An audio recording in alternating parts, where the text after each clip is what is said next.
Aqui nós estamos na divisa do Capão Redondo com o Jardim Ângelo.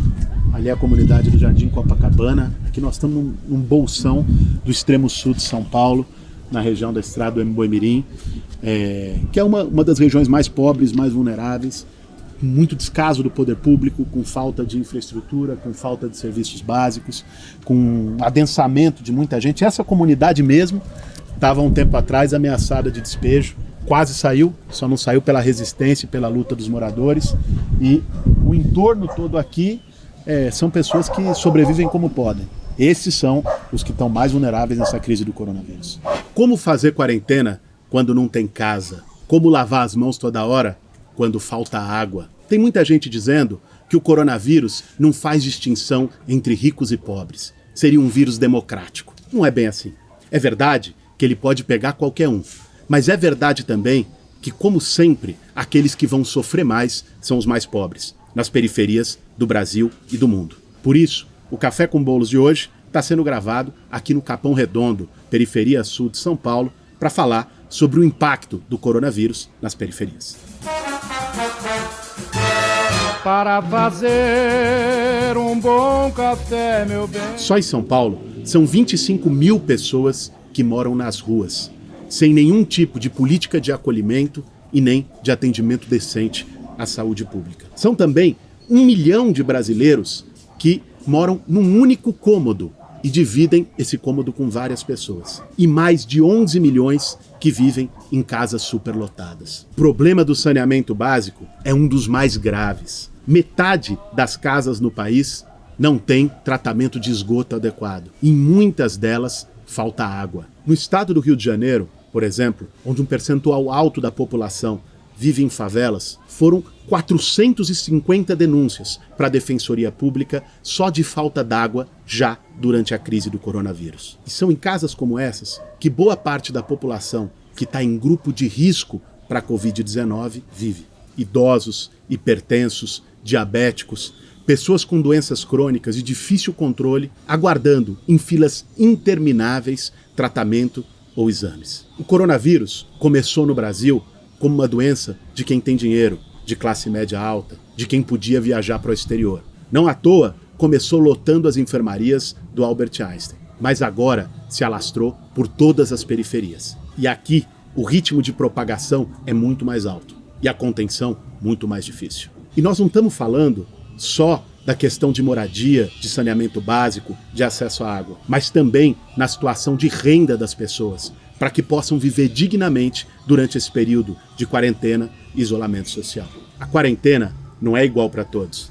Uma coisa são trabalhadores com carteira assinada, com estabilidade no emprego, professores como eu, ou profissionais como muitos que podem estar assistindo esse vídeo. A gente pode ficar de quarentena 1, 2 meses e tem uma poupança, um colchão que vai garantir que não falte comida na mesa. Outra coisa é a realidade de mais de 50 milhões de brasileiros que ou estão desempregados ou trabalham na informalidade, no Uber, no Rappi, catando latinha ou ainda trabalhando no comércio informal, vendendo alguma coisa. Muita gente trabalha de dia para poder comprar o jantar.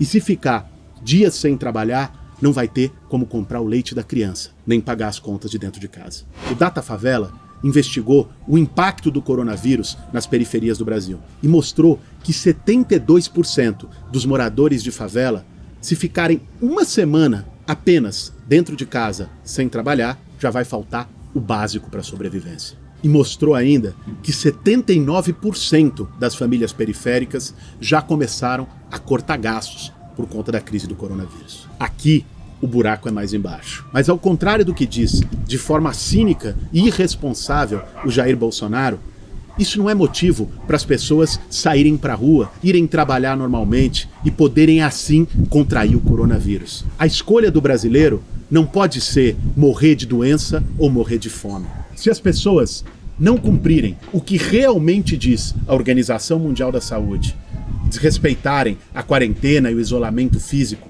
o impacto do coronavírus no Brasil vai ser devastador. E especialmente aqui, nas periferias, nós vamos ver um cemitério a céu aberto. Mas ficar em quarentena não significa deixar as pessoas à própria sorte, como vários países do mundo têm demonstrado.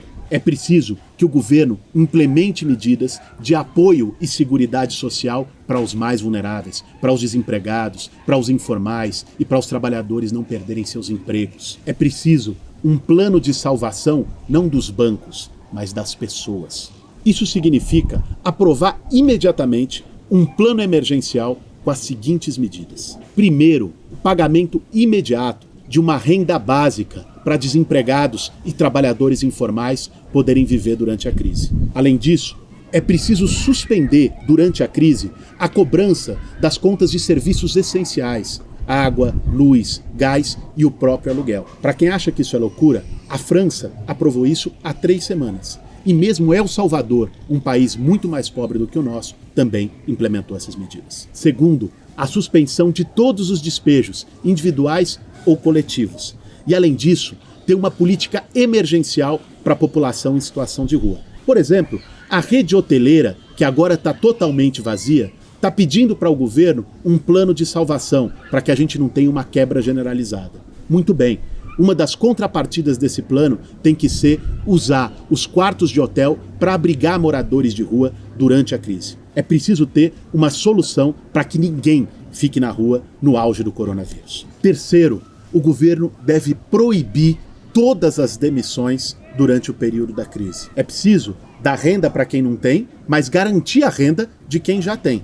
E a forma de fazer isso é que o governo pague um percentual do salário dos trabalhadores, principalmente nos setores econômicos mais afetados. O Reino Unido e a Dinamarca, por exemplo, já tomaram essas medidas. Além disso, é preciso também proteger os pequenos comerciantes, o micro e o pequeno empresário, do risco de falência. O governo deve dar indenizações e disponibilizar pelos bancos públicos crédito a juros zero para evitar uma quebradeira em série dos pequenos empresários e pequenos comerciantes. Uma quarta medida é fazer um investimento emergencial no SUS, na saúde pública, sem limite orçamentário. O governo tem que importar imediatamente materiais de proteção, equipamentos para leitos de UTI e respiradores. Fazer uma contratação emergencial de profissionais da saúde e assumir o controle público sobre a rede privada de hospitais. Nesse momento, não se pode ter 2 filas, a de quem pode pagar e a de quem não pode.